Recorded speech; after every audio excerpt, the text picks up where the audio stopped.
Hello everyone. Class previous lecture में हम लोगों ने कुछ लिवर डिजीज़ेस के बारे में पढ़ा था, जिसमें सिरोसिस, हेपेटाइटिस, लीवर फेलियर जैसी कुछ कंडीशंस के बारे में मैंने आपको एक्सप्लेन किया था। उसी को कंटिन्यू करेंगे क्योंकि सिरोसिस हमारा हो गया था कंप्लीट। नेक्स्ट है ट्यूमर ऑफ द लिवर। हम लोग को पढ़ना है आज की क्लास से ट्यूमर ऑफ द लिवर, यानी लिवर में जो भी ट्यूमर्स होते हैं वो कितने टाइप्स के होते हैं और किन चीज़ों को कॉज करते हैं, किस तरह से हम इसको ट्रीट कर सकते हैं अगर आपके पास कोई भी लिवर की ट्यूमर का पेशेंट आता है तो। ठीक है, सबसे पहले लिवर ट्यूमर एक नॉर्मल ट्यूमर की तरह से दो टाइप में डिवाइड किया जाता है, बेनाइन एंड मैलिग्नेंट। आप सभी को पता है कि there are two types of tumours and cancers out there, जिसमें से जो बेनाइन ट्यूमर होता है वो ज़्यादातर हेमेंजियोमा होता है एंड एडिनोमाज होते हैं।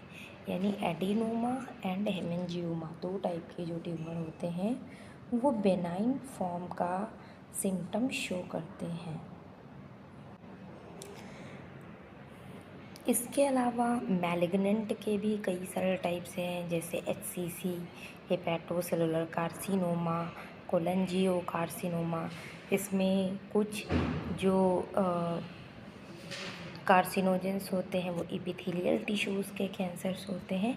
कुछ कोलेंजियोमा जैसे कि जो बाइल को लाने ले जाने के लिए जो डक्ट्स होती हैं, बाइल को ट्रांसपोर्ट करने के लिए जो कंडीशंस होती हैं यहाँ पर, उनके बारे में हम लोग जानते हैं। कोलेंजियोमा मेनली बाइल डक्ट में होता है, तो इसकी वजह से अगर मान लीजिए बाइल डक्ट में ट्यूमर या कैंसर होता है तो इसमें कॉमन बाइल डक्ट में ऑब्स्ट्रक्शन कॉज हो जाता है, जिसकी वजह से प्रॉपर अमाउंट ऑफ फ्लूइड जितना भी जो बाइल है वो सिक्रीट होकर के स्मॉल इंटेस्टाइन में जाता है, वो ट्रैक्ट क्या हो जाता है, उसका कैसेशन हो जाता है, यानी कि वो प्रॉपर अमाउंट में बाइल फ्लो नहीं कर पाता है। ठीक है, तो क्रॉनिक लिवर डिजीज़ेस को भी ये धीरे धीरे, पहले तो जब ट्यूमर बनना स्टार्ट होगा नॉर्मली तो वो एक छोटी सी गांठ के फॉर्म में शुरू हो सकता है, लेकिन धीरे धीरे फैल करके ये फ्लूइड के अमाउंट को काफ़ी ज़्यादा बढ़ा सकते हैं। ठीक है, और इसके अलावा कई बार ये कॉमन बाइल डक्ट में होते हैं तो इंटेस्टाइन में बिल्कुल भी बाइल का जो सिक्रीशन है वो रुक जाता है, यानी बाइल प्रॉपर अमाउंट में इंटेस्टाइन में नहीं पहुंचती, जिसकी वजह से होता क्या है, जो फैट है, फैट के एब्जॉर्प्शन के लिए ज़रूरी होता है बाइल, क्योंकि बिना बाइल के फैट स्मॉल इंटेस्टाइन में एब्जॉर्ब ही नहीं होता है। ठीक है, तो इसके लिए बाइल ज़रूरी है, और जब भी ये ट्यूमर कॉमन बाइल डक्ट में होगा तो क्या होगा, बाइल रुक जाएगा, बाइल जो हमारे ब्लड में बिल्डअप होने लगेगा बट इंटेस्टाइन में नहीं जा पाएगा। तो इसकी वजह से होगा क्या, नॉर्मली जितना अमाउंट बिलिरुबिन का ब्लड में होना चाहिए था वो अमाउंट बढ़ जाएगा, यानी इसके साथ साथ जॉइंटिस भी देखने को आपको मिल सकती है। इसकी पैथोफिजियोलॉजी की हम लोग बात कर लेते हैं। पैथोफिजियोलॉजी बाइल की किस तरह से एक्ट करती है इसके बारे में हम लोग जानेंगे।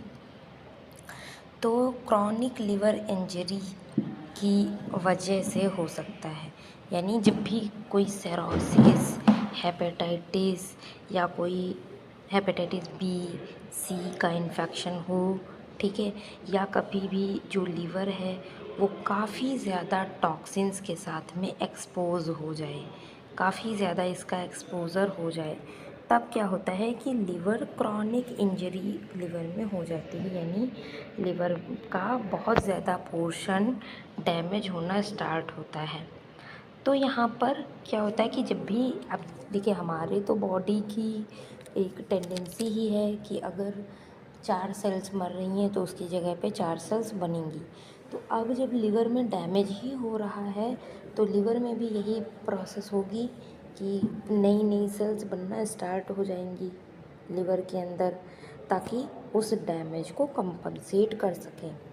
बट यहाँ पर क्या होगा कि इसका अमाउंट नहीं वो जान पाएंगी, क्योंकि जो लिवर सेल्स होती हैं वो बहुत ही ज़्यादा अमाउंट में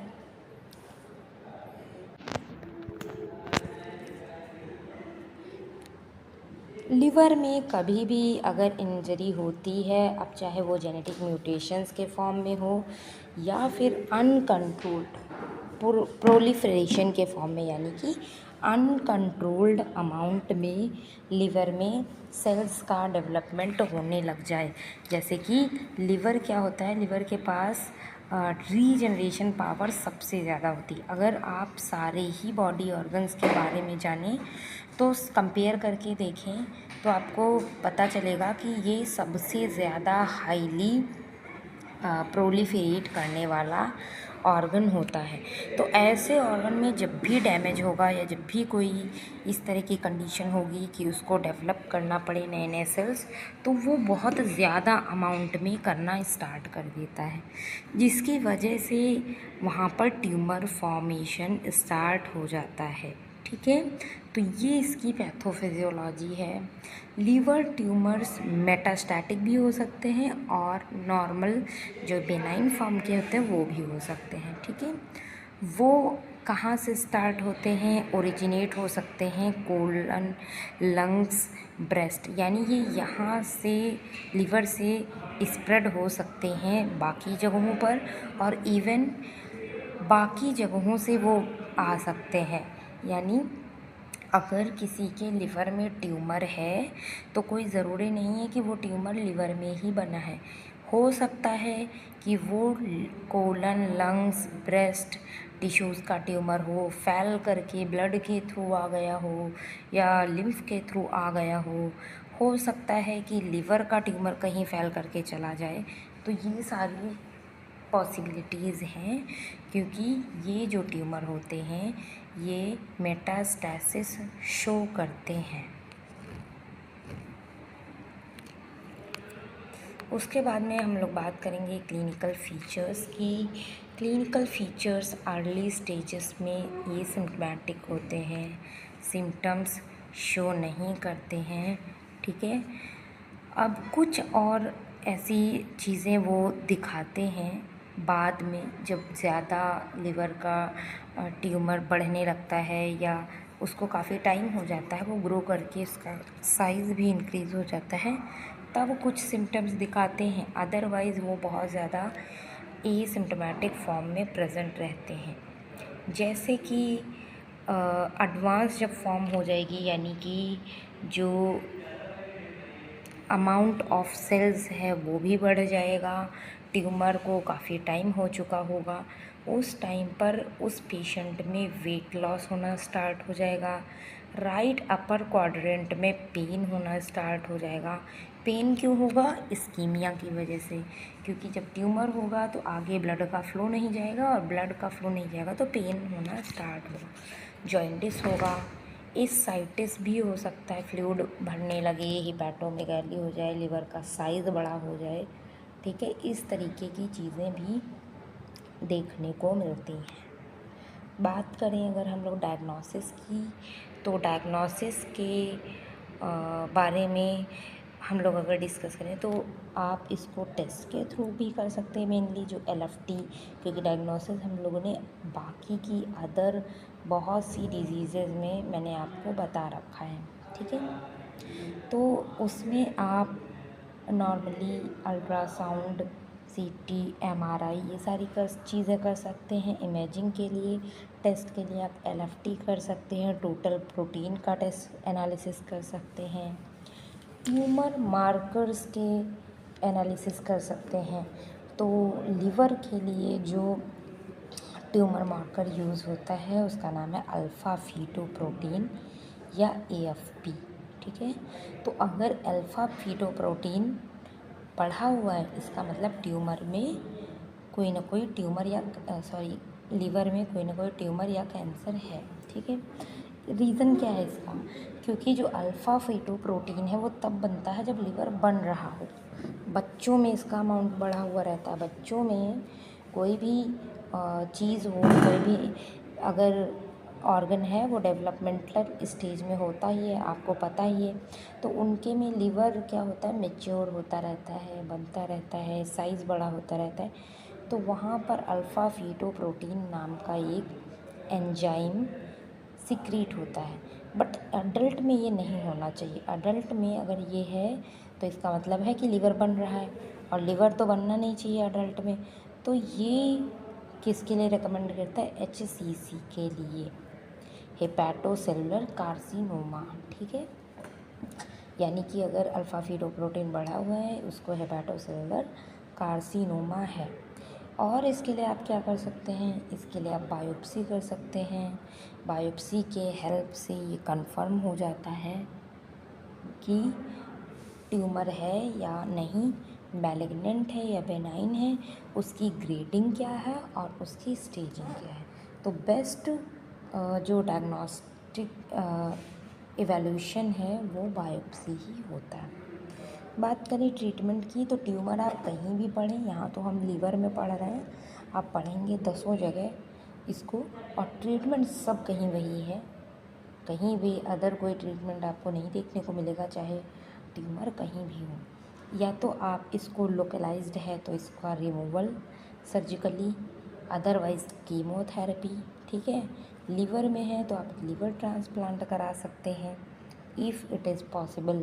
अगर एक बार ये मैलिग्नेंट स्टेज पे पहुंच गया, स्टेज 3 पर, स्टेज 4 पर, मैंने आपको सारी स्टेजिंग करना सिखाया हुआ है। तो अगर ये किसी भी स्टेजिंग पर पहुंचता है, ये किसी भी हायर स्टेज पे पहुंच जाता है, तो उस टाइम पर बिल्कुल भी ट्रीटमेंट या फिर सर्जरी या फिर ट्रांसप्लांटेशन पॉसिबल नहीं है।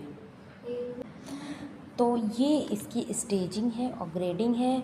स्टेजिंग एंड ग्रेडिंग मैंने आपको पैथोलॉजी में बहुत अच्छे से, तो इस तरीके से आप बायोप्सी के हेल्प से सारी चीज़ों को इवैल्यूएट कर सकते हैं नॉर्मली, ठीक है। उसके बाद कुछ सिस्टमिक टाइप की थेरेपीज़ भी दे सकते हैं, यानी कि मेडिकेशंस के फॉर्म में। अच्छा, ज़्यादातर जो हम यहाँ पे थेरेपीज़ देते हैं वो डायरेक्टली ट्यूमर पे तो असर नहीं करती हैं, बट वो थोड़ा सा उसको हेल्प करती हैं, जैसे कि सोराफनिब है, लेनवाटिनिब एक नाम की मेडिकेशन है, कुछ इम्यूनोथेरेपी ड्रग्स, थेरेपीज़ देते हैं यहाँ पर जब एडवांस हो जाता है ट्यूमर। और ऐसे नॉर्मली आप सिम्टमेटिक ट्रीटमेंट कर सकते हैं, जैसे बहुत ज़्यादा पेन है तो पेन के लिए आप दे सकते हैं। काफ़ी ज़्यादा अगर उसको फ्लूइड रिटेन हो गया है तो डायरेटिक्स दे सकते हैं। तो normally according to the cause आप यहाँ पर उसका जो है ट्रीटमेंट कर सकते हैं। तो it is all about liver tumour, या जब भी लीवर में कोई कैंसर जनरेट हो, ठीक है। उसकी बात यहाँ पर मैंने आपको बताई। अगली जो डिज़ीज़ हम लोग पढ़ेंगे वो है alcoholic liver disease, which is very common, बहुत ज़्यादा कॉमनली आजकल ये देखने को मिलती है, ठीक है। अल्कोहलिक लीवर डिज़ीज़, ALD जिसको बोलते हैं। लोग अल्कोहल कंटेन करते हैं, जब उनका लीवर किडनी डैमेज होना स्टार्ट हो जाता है तब जा कर के वो डॉक्टर के पास पहुंचते हैं। तो ये भी बहुत सारे जो है रीज़न्स की वजह से, इसके भी और भी बहुत सारे रीज़न आप पढ़ेंगे। फैटी लीवर हो रहा है किसी को, किसी के लीवर में फाइब्रोसिस हो रही है अल्कोहल की वजह से। तो ये बहुत सारी ऐसी कंडीशंस हैं जिसको हम लोग पढ़ेंगे अभी, ठीक है।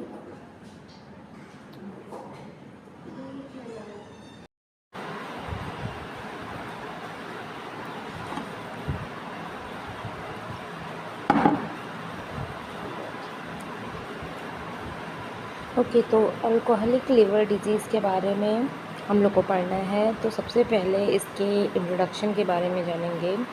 तो अल्कोहलिक लिवर डिजीज़ के नाम से पता चल रहा है कि ये अल्कोहल इंटेक की वजह से जितना भी लिवर में डैमेज होगा, जो भी चेंजमेंट लिवर की सेल्स में, हेपेटोसाइट्स में देखने को मिलेंगे, उसके बारे में हम लोग को यहाँ पर डिस्कस करना है। मेनली जो अल्कोहल की वजह से जो डिजीज़ेज़ होती हैं उनमें जैसे फैटी लीवर्स है, ठीक है। फैटी लीवर सबसे पहले अकर होना स्टार्ट हो जाता है, जिसको हम बोलते हैं स्टीटोसिस, ठीक है। स्टीटोसिस का मतलब होता है लिवर के सेल्स का थोड़ा सा स्टिफ हो जाना। अब क्योंकि देखिए ऐसे जब नॉर्मली सेल्स रहेंगी, सेल्स के अंदर एक स्पेसिफिक कंटेंट रहेगा वाटर का, तो वो उस स्मूथनेस को जो कंटेन करके रखेंगी। लेकिन जब भी उस पर कोई अदर टिश्यूज़ जैसे फाइब्रस टिश्यू है वो आकर के डिपॉज़िट हो जाएं, या फिर फैट सेल आकर के डिपॉज़िट हो जाए, तो वो उसकी स्मूथनेस उस तरीके की नहीं रहेगी जैसे पहले थी। तो यही चीज़ यहाँ होता है कि फैटी लिवर देखने को मिलना स्टार्ट हो जाता है जब भी अल्कोहलिक लिवर डिजीज़ होती है, ठीक है। क्रॉनिक अल्कोहल कंजप्शन से ये कॉज होगा, ठीक है। अगर हम देखें कि ये किस तरीके से डेवलप होता है, कैसे इसका फॉर्मेशन होता है, तो सबसे पहली चीज़ तो यहाँ पर अल्कोहल का जो मेटाबॉलिज्म होता है वो एज आ बाई प्रोडक्ट बनाते हैं ऐसी चीज़ें जो हमारी बॉडी के लिए, हमारे लिवर की सेल्स के लिए क्या होते हैं, इन्फ्लामेटरी हो सकते हैं, ठीक है। जैसे जैसे अल्कोहल का ऐसा नहीं है कि अल्कोहल अगर कोई इंटेक कर रहा है तो वो मेटाबोलाइज नहीं होगी, अल्कोहल मेटाबोलाइज होगी, बट वो जनरेट कर देगा एक ऐसी चीज़ों को जिसकी वजह से, जैसे एसिटाल्डिहाइड है, एसिटाल्डिहाइड बनता है अल्कोहल के मेटाबॉलिज्म के थ्रू। तो यहाँ पर क्या होगा कि जब भी इसका मेटाबॉलिज्म होगा एसिटाल्डिहाइड बनेगा, ठीक है। ऑक्सीडेटिव स्ट्रेस आएगा, इन्फ्लामेशन होना स्टार्ट हो जाएगा, हेपेटोसाइट्स डैमेज होना स्टार्ट हो जाएंगी, ठीक है।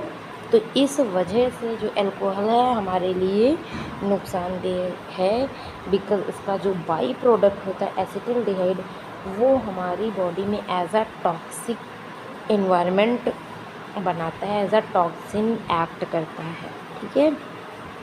और हमारे जो लिवर सेल्स हैं या बाकी के जो भी सेल्स हैं उनको डैमेज करना स्टार्ट कर देता है, ठीक है। फैटी लीवर्स की अगर हम बात करें, फैटी लीवर, तो उसमें भी यही होता है कि जो ट्राइग्लिसराइड होती हैं वो हेपेटोसाइट में एक्यूमुलेट होती हैं। फैटी लिवर और अल्कोहलिक लिवर डिजीज़ आपस में कोरिलेटेड हैं, बिकॉज़ अगर बहुत ज़्यादा कंजप्शन अल्कोहल का किया जाए तो जो एसिटाल्डिहाइड बनेगा वो ट्राइग्लिसराइड्स को, काइलोमाइक्रॉन्स को प्रॉपर फंक्शन करने नहीं देगा। यानी जो फैटी एसिड्स का डिग्रेडेशन होता है, जो फैटी एसिड्स ब्रेकडाउन होते हैं उनका ब्रेकडाउन होने नहीं देगा, जिसकी वजह से लिवर की सेल्स में फ़ैट एक्युमुलेट होना स्टार्ट हो जाएगा, ठीक है। और जब बहुत लंबे समय से कोई भी इंसान है वो फ़ैट कंज्यूम कर रहा है, ठीक है,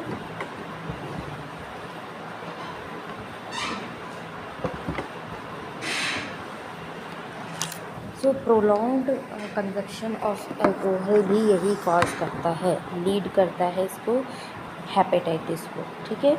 क्योंकि जब भी एक्सेस अमाउंट ऑफ फैट इकट्ठा हो जाए या फिर एक्सेस अमाउंट ऑफ एसिटाल्डिहाइड इकट्ठा हो जाए तो इन्फ्लामेशन कराएगा। इन्फ्लामेशन को ही हम क्या बोलेंगे, हेपेटाइटिस बोलेंगे। तो हेपेटाइटिस जो इन्फ्लामेशन हो रहा है वो सिर्फ़ और सिर्फ वायरस की वजह से नहीं हो रहा, उसके रीज़न बहुत सारे हो सकते हैं। एक्सेस अमाउंट में फ़ैट, कोलेस्ट्रॉल और एलडीएल, वीएलडीएल, काइलोमाइक्रॉन, ट्राइग्लिसराइड भी अगर इकट्ठा हो रहा है तो वो भी एज अ इन्फ्लामेशन ही बाहर आता है, इन्फ्लामेशन कॉज करवाता है, ठीक है। उसके बाद में हम लोग बात करेंगे हाँ, और क्या क्या डैमेज कराएगा, और नेक्रोसिस करवा रहा है, इन्फ्लामेशन करवा रहा है, जिसको हम हेपेटाइटिस बोल रहे हैं। इसके अलावा भी अगर इसके कॉजेटिव एजेंट को ना हटाया गया, यानी जो अल्कोहल इनटेक हो रहा था, अगर उसको अभी भी बंद नहीं किया गया तो आगे सिरोसिस की कंडीशन भी अकर हो सकती है, जिसको हम लोगों ने ऑलरेडी पढ़ लिया है। इज़ अ नॉन रिवर्सिबल या इरिवर्सिबल एक कंडीशन डेवलप कर सकता है, ठीक है। तो या स्कारिंग, फाइब्रोसिस, फाइब्रस टिश्यू अगर एक बार लिवर की सेल्स में इकट्ठा हो गए तो उसको भी रिवर्स करना पॉसिबल नहीं है। तो फिर यहाँ पर परमानेंट लीवर डैमेज देखने को मिलेगा। तो ये कुछ कंडीशंस हैं जो कि अल्कोहल इंटेक की वजह से कॉज हो सकते हैं, ठीक है। तो आप पेशेंट को सबसे पहले तो जैसे जब भी वो आएगा आप देखेंगे उसके लेफ्टीज़ में चेंजेस हैं और उसको कंटिन्यूअस इंडाइजेशन की प्रॉब्लम है, राइट अपर क्वाड्रेंट में उसको पेन रहता है। आप उसके sign and symptom and reports के अकॉर्डिंग आपको पता चलेगा। फिर आप उसकी हिस्ट्री लेंगे, हिस्ट्री टेकिंग के दौरान आपको पता चलेगा अगर वो अल्कोहल का इंटेक कर रहा है, विच मीन्स कि ये हो सकता है अल्कोहलिक लिवर डिजीज़, ALD जिसको बोलते हैं, ठीक है। उसके बाद में हम लोग बात करें अगर इसके क्लिनिकल फीचर्स की, क्या क्या साइन एंड सिम्टम्स देखने को आपको मिलेंगे जब भी किसी इंडिविजुअल में अल्कोहलिक लिवर डिजीज़ होगी। तो इसके साइन एंड सिम्टम में फैटी लीवर है। फैटी लीवर वैसे अब जब नॉर्मली होता है किसी को भी तो ये सिम्टोमेटिक होता है, नहीं कोई भी सिम्टम फैटी लीवर शो नहीं करता है, ठीक है। हेपेटोमेगाली हो सकता है, फैटीग हो सकता है, बट ये सारी चीज़ें कोई भी सिम्टम्स शो नहीं करती हैं, ठीक है। तो ये एसिम्टोमेटिक फॉर्म में हो सकता है और मे बी कि ये सिम्टम शो ना करें। सिम्टम कब शो होना स्टार्ट होते हैं, जब प्रॉपरली लिवर का डैमेज होना स्टार्ट हो जाए, जब इन्फ्लामेशन होना स्टार्ट हो जाए, तब क्या क्या सिम्टम देखने को मिलेंगे। अल्कोहलिक अगर हेपेटाइटिस हो गया है, इन्फ्लामेशन, तब आपको देखने को मिलेगा जॉइंटिस, क्योंकि ये जो लिवर है वो कॉन्जुगेट नहीं कर पाएगा लिवर की सेल्स को।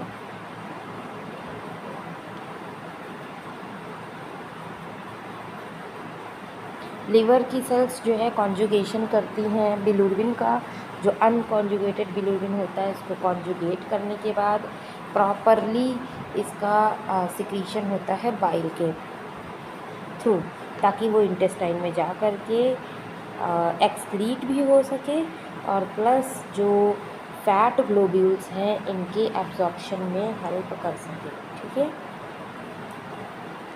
उसके बाद में हम लोग बात करेंगे और जॉइंटिस के अलावा क्या देखने को मिल सकता है।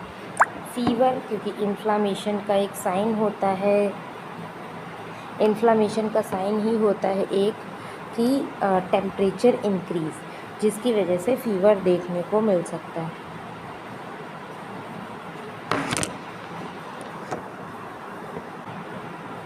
टेंडर हेपेटोमेगाली देखने को मिल सकती है, लिवर का साइज़ इंक्रीज़ हो सकता है।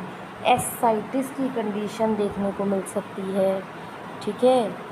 एसाइटिस में क्या होता है कि लिवर के अंदर फ्लूइड का एक्युमुलेशन हो जाना, फ्लूइड का एक्युमुलेट हो जाना, पानी भर जाना लिवर के अंदर, इस तरह की चीज़ें भी देखने को मिल सकती हैं, क्योंकि स्वेलिंग कॉज हो रही है ना। और इंसेफेलोपैथी, ठीक है, इंसेफेलोपैथी यानी कि अब लीवर देखिए, लीवर प्रॉपरली काम नहीं कर पा रहा है जिसकी वजह से जॉइंटिस हो रही है, तो वो कहीं ना कहीं अदर ऑर्गन्स को, चाहे वो ब्रेन हो, चाहे वो हार्ट हो, लंग्स हो, क्योंकि बढ़ा हुआ अमाउंट जब बिलिरुबिन का रहता है तो वो भी एज अ टॉक्सिन ही बॉडी के लिए एक्ट करता है। तो ये टॉक्सिक हो सकता है अदर चीज़ों के लिए भी।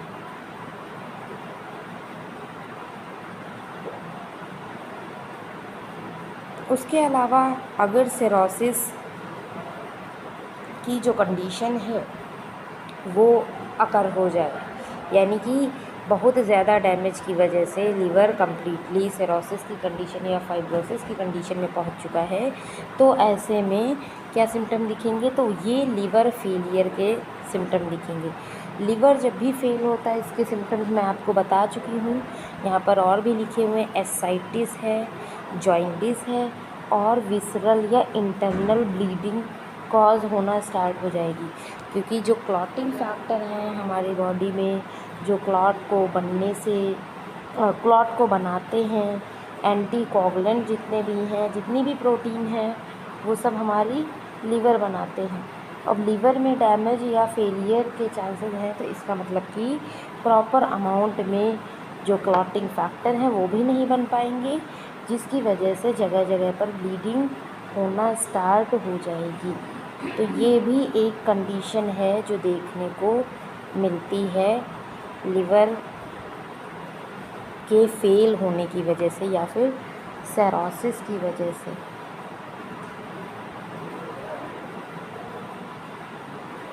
तो ये हैं क्लिनिकल फीचर्स अल्कोहलिक डिज़ीज़ के, अल्कोहलिक लिवर डिज़ीज़ के, ठीक है। उसके बाद में अगर हम लोग बात करें अल्कोहल के कंजप्शन का, तो ये फैटी लिवर को इंक्लूड करेगा, जिसको स्टीटोसिस बोलते हैं। अल्कोहलिक हेपेटाइटिस, सिरोसिस, इन सभी को ये क्या करेगा, ये इंक्लूड कर लेगा अपने में, यानी ये सारी ही चीज़ें ये कराना चालू कर देगा। लिवर का डैमेज है, साथ साथ में जेनेटिक फैक्टर्स, हेल्थ कंडीशन पे डिपेंड करता है, ओबेसिटी, वायरल हेपेटाइटिस पे डिपेंड कर सकता है कि जो अल्कोहल कंजप्शन है वो कितना डिग्री पर डैमेज कॉज कर सकता है। तो ये डिपेंड करता है। आपने देखा होगा कि बहुत लोग हैं अल्कोहल कंज्यूम करते हैं लेकिन उनको कुछ नहीं होता है, वो बहुत सालों तक करते रहते हैं, एट द एंड जाके हो सकता है उनको प्रॉब्लम आए या नहीं आए। बट कुछ लोगों को आपने देखा है वो थोड़ा भी अगर कंज्यूम करना चालू कर देते हैं तो उनको प्रॉब्लम कॉज होने लगती है, स्टार्टिंग में वॉमिटिंग वगैरह आने लगती है और उसके बाद में एब्डोमिनल पेन, या वो सर्वाइव नहीं कर सकते। तो ये डिपेंड करता है उनके ओबेसिटी पर और जेनेटिक फैक्टर पर और उनका लिवर किस कंडीशन में है, इन चीज़ों पर, ठीक है। अगर हम लोग बात करें इसके डायग्नोसिस की, तो डायग्नोसिस इसके क्लिनिकल हिस्ट्री है, कुछ टेस्ट मैं आपको बताऊंगी, फिज़िकल और लेबोरेटरी टेस्ट, लेकिन इन सभी की बात हम लोग कर चुके हैं। अदर टेस्ट में ये वही हैं, लेकिन फिर भी हम लोग इसको डिस्कस करेंगे, ठीक है, अपनी नेक्स्ट क्लास में। आज की क्लास को यहीं तक रखते हैं। Okay, thank you everyone.